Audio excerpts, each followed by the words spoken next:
What do you make of that deal? And what message do you think it sends to the rest of the world? And Scott Bessent said 130 countries are lined up. Well, I think it's obvious. Unless you're the reason that your parents drank, you see that it was a big victory, not just for President Trump, but for America. China's tariffs on the United States were a little over 20% on average. Now they're 10. Our tariffs on China were a little over 20. Now they're 30. Democratic colleagues say that, well, we didn't get anything for it. You know, if you believe that, I'm not saying you're the dumbest person in the world, but you better hope the dumbest person in the world doesn't die. It was a clear victory. The other point I would make, I think Senator Kennedy, sir, you are a national treasure. Nobody can describe things like this guy can. By now, we've all heard about President Trump and China reaching a substantial trade agreement, in fact, a monumental and historical one. But let's hear from the man himself, the dealmaker-in-chief, President Trump. One of the things I think that could be most exciting for us and also for China is that we're trying to open up China because, as you know, many years ago we opened up the USA. Now it's time for China to open up, and that's part of our deal. And we're going to open up China. To me, that's the most exciting part. But yeah, we made a deal. The relationship is very good. I've always had a good relationship with President Xi. We have the confines of a very, very strong deal with China. But the most exciting part of the deal, it was mentioned, but we don't talk about it yet. That's the opening up of China to U.S. business. And that would be like opening up a whole new world. And I think it would be even better for China. And now that we've heard from the Treasury Secretary, Scott Bessent, we've heard from President Trump, let's hear about this China trade deal from the White House Press Secretary, Karoline Leavitt. And let's see the graphic that explains more about just the exact details behind the tariff reduction and the 90-day pause when it comes to the agreement with China. This is an extraordinary first step in the right direction. And thanks to the strength of President Trump, Secretary Bessent and Ambassador Greer were able to cut this initial deal with China. China agreed to reduce their tariffs on the United States by 115%. They also agreed to continue having discussions about opening Chinese markets to American-made products and goods. And they also agreed to continue seriously discussing the grave impact that Chinese-produced fentanyl is having right here in the United States and our people. So this is a great first step for the American public, and Secretary Bessent, Ambassador Greer, and of course President Trump will continue negotiations with China so we can hopefully inevitably get to a fair and comprehensive big trade deal. Here goes a funny video about how they rolled out the purple carpet for Trump. But listen to how this guy You can expect a full red carpet welcome, can't he? It's false. Yeah, literally, the red carpet is expected to be rolled out for Donald Trump. Wrong. President Trump actually didn't get the red carpet today. Instead, the Saudis rolled out the purple carpet for him. The symbolism here is crazy, as purple is the color of royalty. What this actually symbolizes for Trump is that he's still fucking winning. Go cry about it. Cry some more. Cry some more. You're probably going to be crying for a minute. The winning hasn't stopped yet. And another funny bit, let's check out the difference between Biden when he went to Saudi Arabia and Trump when he went to Saudi Arabia. Look and see the differences in respect. Check this out.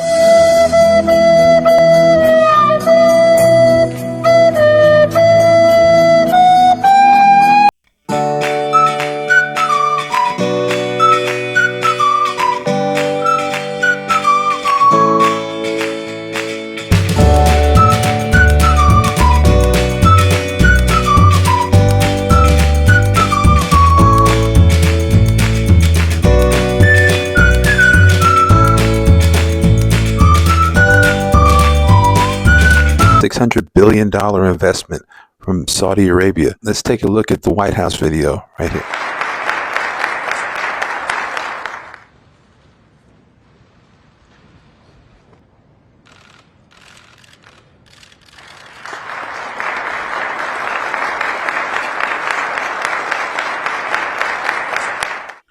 Breaking news, the United States and Qatar have reached a $1.2 trillion foreign investment commitment.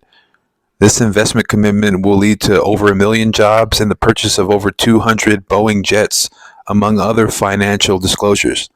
Let's take a look at the video to describe exactly what's going on. We are going to another level of relationship between Qatar and the United States. President Trump announcing over $240 billion in economic deals between the U.S. and Qatar. That includes Qatar buying 210 airplanes from America's Boeing, worth about $96 billion. The other deals focus on defense and the purchase of military drones. The United States is in a very strong position militarily. We have the best equipment anywhere in the world.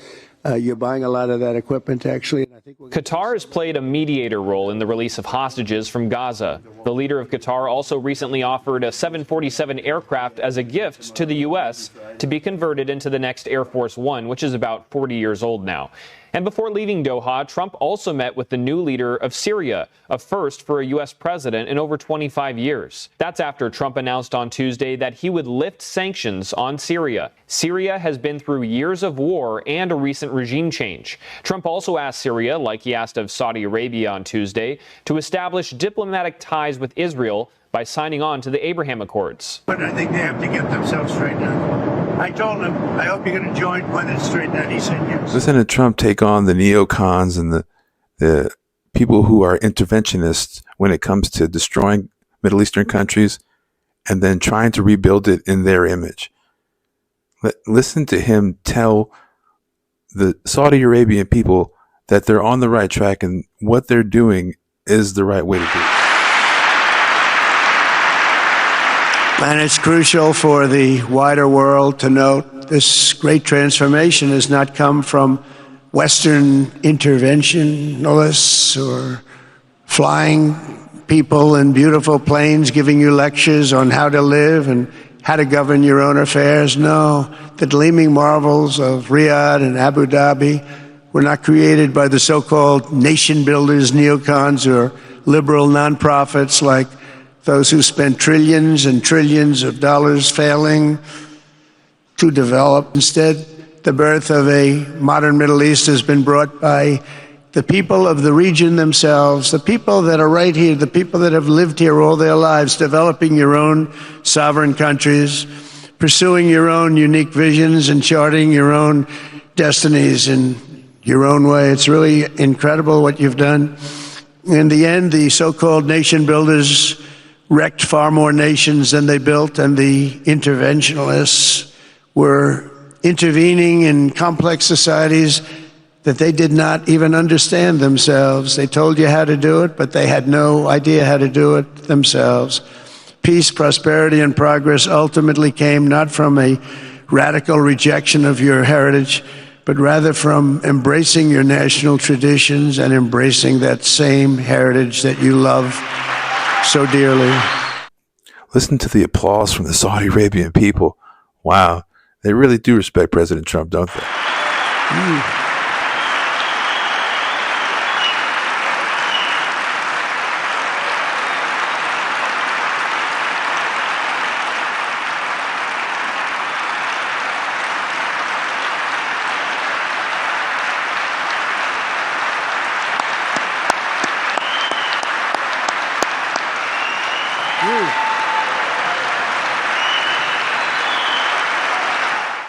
Did you see that gesture?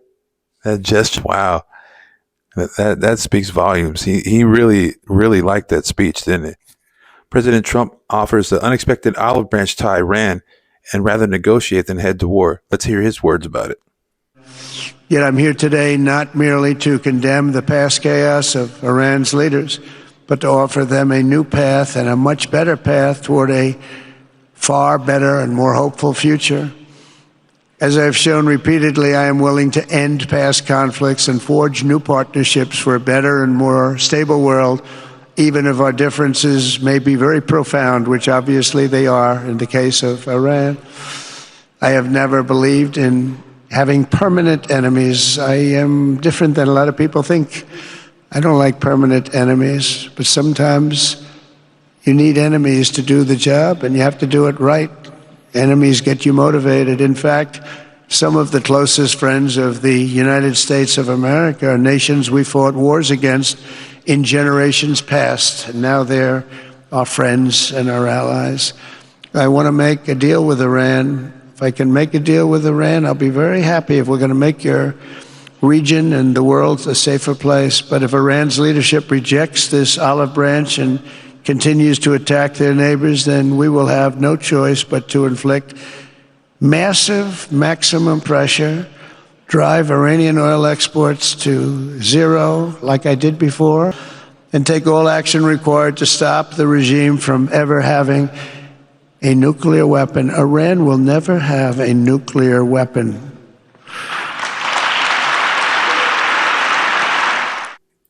And something that even CNN had to acknowledge, CPI and inflation are lower. Let's see them talk about it right here. Wallet. U.S. inflation slowing, I should say, to its lowest rate in more than 4 years. That, according to April's Consumer Price Index report. It's an unexpected and very welcome development that's defying economists' expectations amid President Trump's ongoing trade war. Let's go live right now to CNN business and politics correspondent Vanessa Yurkevich, who's watching all of this in New York. Vanessa, walk us through this morning's report. Where do things stand? Encouraging signs, Wolf. Inflation continuing to move in the right direction, cooling on an annual basis to 2.3%. If you get value from this video, don't forget to like, share, and subscribe. And if you want to support the channel, please buy us a cup of coffee. We would deeply appreciate it. Link in the description below. For those on TikTok, please don't forget to like, follow, and add this video to your favorites. Share with a friend.